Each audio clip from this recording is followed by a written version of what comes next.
being your authentic self, and under the umbrella of standing strong in who you are and being yourself and loving yourself, sometimes there are conflicting messaging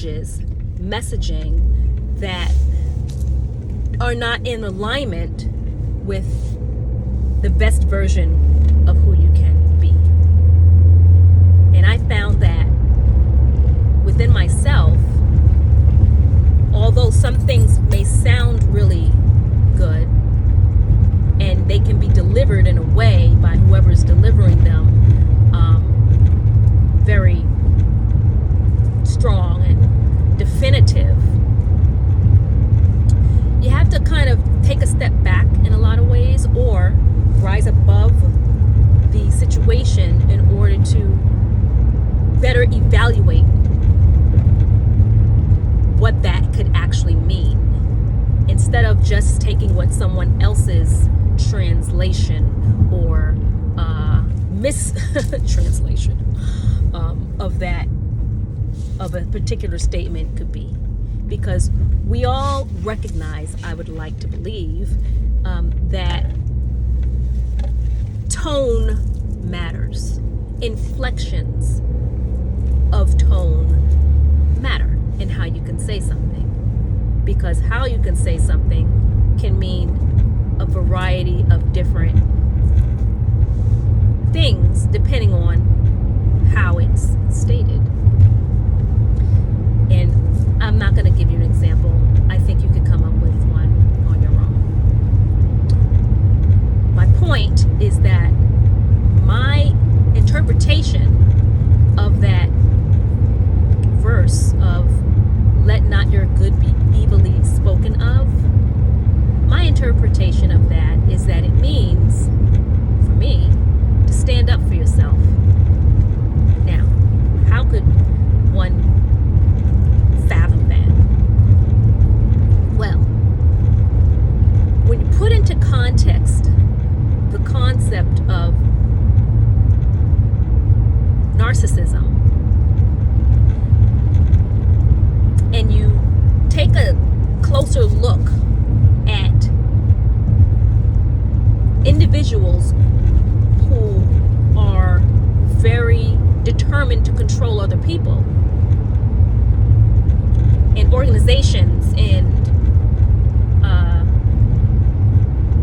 just the diabolicalness that could exist, or that exists in a lot of ways,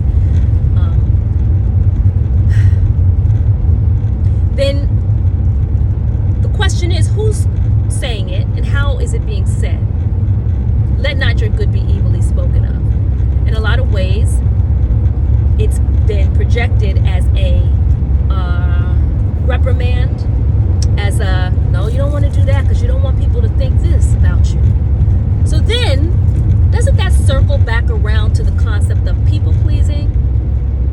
And isn't that something that we're not really supposed to be doing if we're acting in our authenticity of self?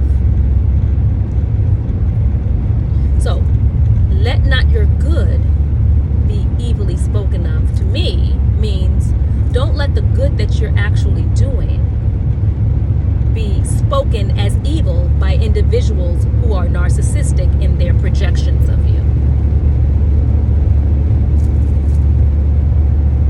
That's a whole other lens of looking at that verse. Let not your good be evilly spoken of. It's so out of the box that it seems a bit absurd in a lot of ways.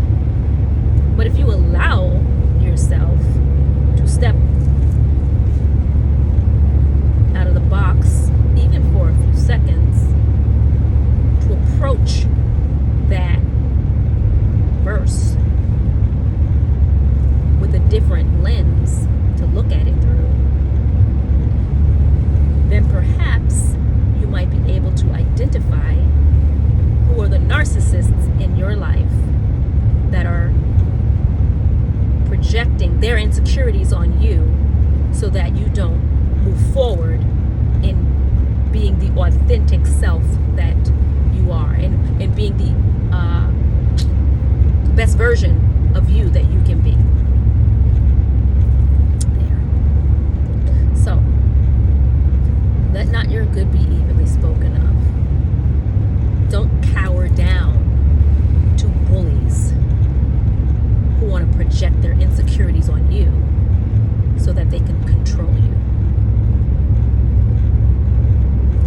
All right. So, I hope this helps someone out there. Because in the newness of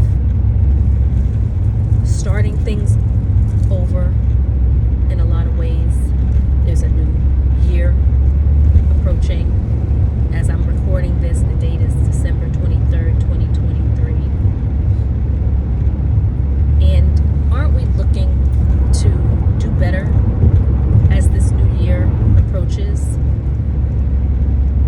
I am looking to do better. I'm looking to assert myself in ways that other people are probably going to be really mad about. And to them, it would be, no, don't let your good be evilly spoken of. How could good be spoken of evil unless it's being projected by a narcissist?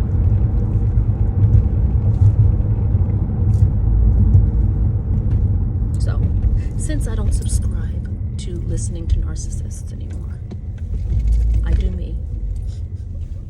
They can do them. And everything can just run